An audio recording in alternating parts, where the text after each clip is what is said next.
Hi, I wanted to introduce everyone to my friend Bert. Say hi, Bert. Hi, Bert.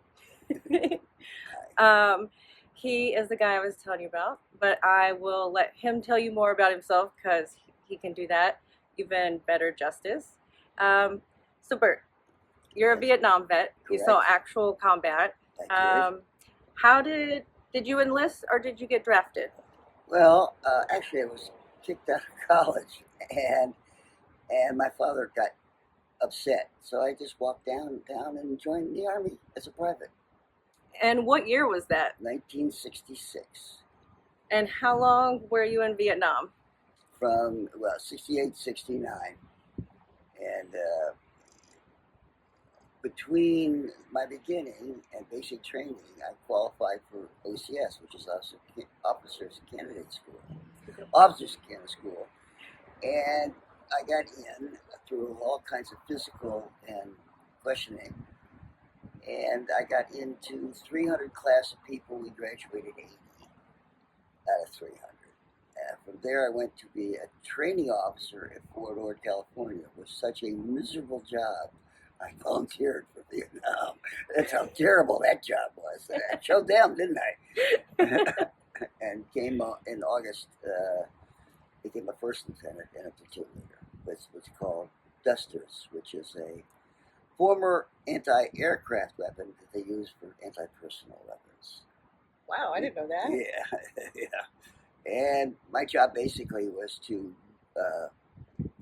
combination of protection and straight out combat, face to face, rolling to the DMZ, shooting it out with the NBA, along sometimes occasionally with Marines and some NDA,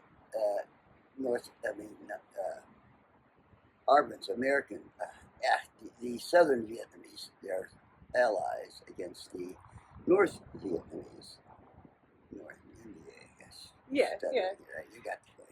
And I do want to give a little insight to why Bert might be having some issues speaking right now. In May, he had a stroke, and he's lucky enough that mobility has been fine, but the aphasia from the mind mouth Yes, words not working all the time and would Dr. yeah Spock was not helping me. yeah Helping me. yeah. Can't do jokes either. That's irritating. You can still do jokes. Okay, thanks. You're real good at jokes. Thank you. Used to be. So you were an officer Correct. in Vietnam, Correct. As first lieutenant, yes. and you came back and you went to Arizona State. University of Arizona. Oh, sorry, I mixed them up. University of Arizona. I'd had 2 years of about a D minus grade average, and then came back to school and got all A's and got 2 degrees, including a stint in graduate school, which I didn't complete. 1 degree in communications and the other in military science. I know, sounds Perfect. well, I went a art and let's see, Bachelor of Arts and a BS Bachelor. That's appropriate too. Yeah. And then you came back and you got involved in Hollywood. Yeah, well, first I got married, and we went through and got divorced, and stayed close for 37 years till she died about 8 years ago. It broke my heart. And It's okay. It's okay. anyway, then I wanted to play in the big leagues. So this employer for a radio station said, "Here's $500 and Bon Voyage." And so I went over and just started to scrape around until I got one job after another, until I got involved with a independent film that was extremely successful. And then studios started. First, Columbia, then Warner Brothers. First with Columbia, Warner Brothers, United Artists, and MGM. And what movie do I love talking about that you worked on? You like First Blood, don't you? I was the PR guy for First Blood. It's so cool. Your stories and your photos from set, and Three Men and a Little Baby. Well, no, it was. I didn't. They were just friends. 3 Men and Baby. We're just pals. No, I mean the movie. The movie. Yes, I know what you meant. That the Yeah. movie's called 3 Men and a Baby. Yeah. And we were shooting a movie that I didn't like so bad I didn't take my name off of. And but I hung out with Tom Selleck and Steve Gutenberg, and we'd go out and run around Toronto together. And Ted Danson was in that movie. Yeah, but we didn't hang. Yeah, but we didn't hang with just the two of us, three of us. Yeah, your own little like set family as we do when we're on set. Sort of, yeah. Not just the three of us. I didn't hang out with too many other people on the set. Just by coincidence, not being a snob. Yeah, when it happens. And so I subsequently got into another movie, worked with as associate producer of a movie called Folks, starring Tom Selleck, who I'd previously known. I like him. He's a good guy, except I'm 5'6" and he's 6'5", so he blocks out the sun when he gets too close to me. I'm not. I believe it. Yes, 6'5" is huge. Somebody, your friend said he was 6'4". I'm sorry, he says 6'5". Okay, and I'm sticking to my story. Okay, but good guy, also good guy. So how long have you been in LA now? Since from the very beginning, about 74, 75, when I moved there, I think.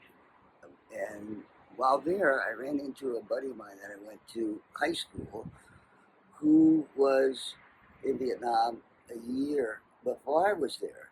And we bumped back at the University of Arizona, and in total, we've been friends for 63 years. His name's Dennis Hacken, because he's about to stage a play in London from a movie that he wrote called Bronco Billy. It starred Clint Eastwood.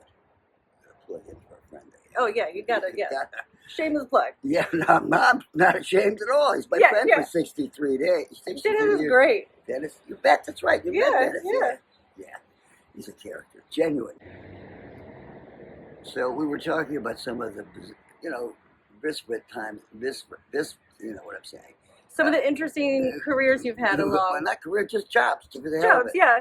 So one that was, I've never carried a weapon outside of combat until one day, this lawyer I know who repped abused women and said, listen, when my client's husband bounced her head off a restaurant in Scottsdale and said, will you, and she's, because she knew my DD-214, which somebody can, it shows what the stuff I've done.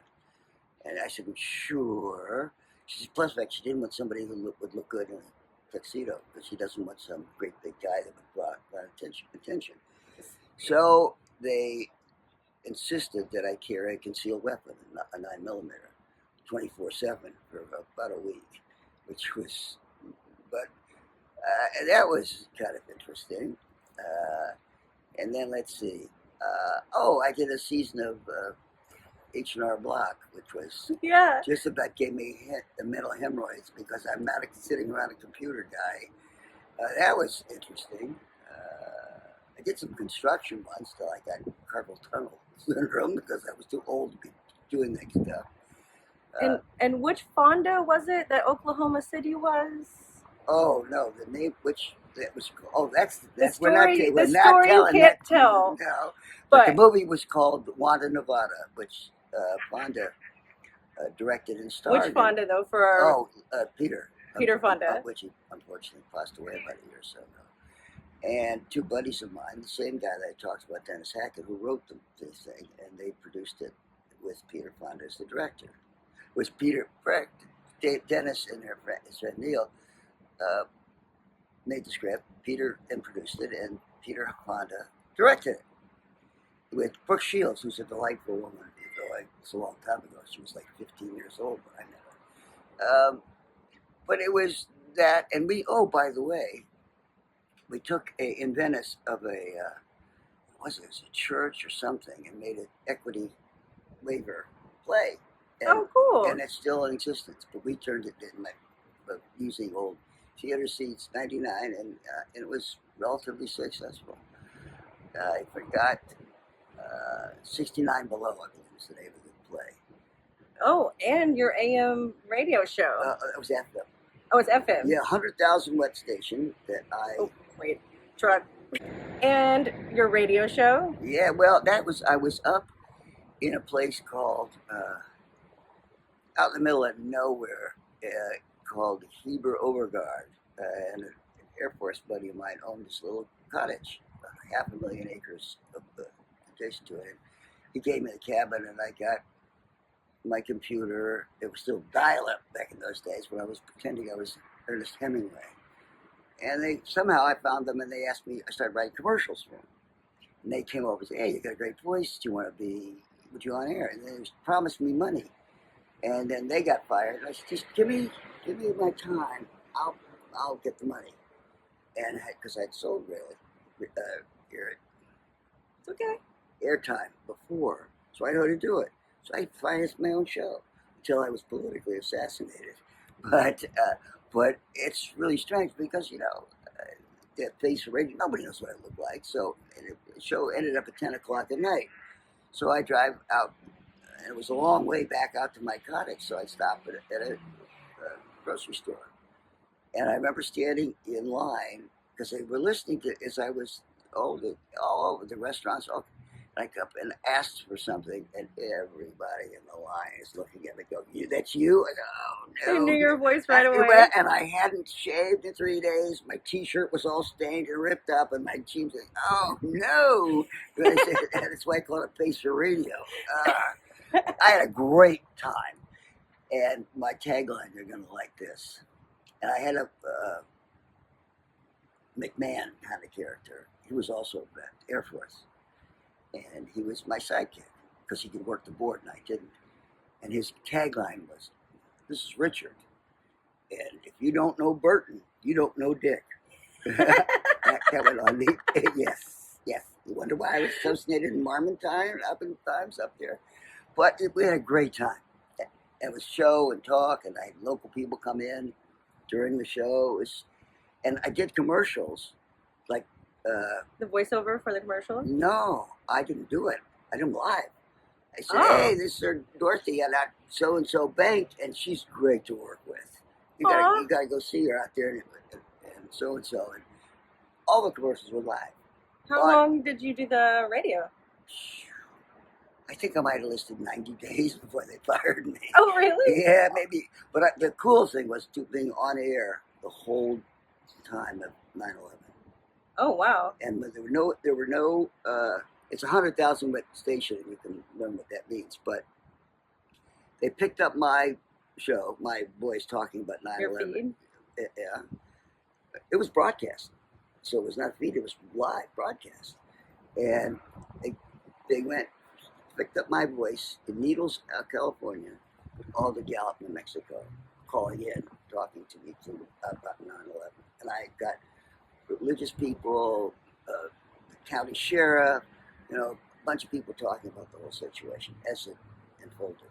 Wow. That was really, I have the tape somewhere, but the way I can't even light my cigarettes with it. I can't find my lauder. I can't find anything like lauder. We'll dig it out. We'll find it in storage or something. Somewhere, yeah. Yeah. But that was worth doing. Yeah. And I did a commercial for I forget, for this, had a local television, and I talk about something, and I was the lonely guy, and I'm sitting in a hotel, this beautiful hotel with jacuzzi. I don't have anybody, and I'm all alone. It's a great hotel. So anyway, I got a job as a doorman on a restaurant, dance place, and who's going to see it? I thought. It's always the ones you think that, oh, no one will see this. No, and now these are, "Oh, you get the name of the restaurant was the Texas Cowboy." And said, "Oh, you're the Texas Cowboy." I'm going, how the hell did these people see that? I didn't think anybody would ever see that. So I'm now the Texas Cowboy.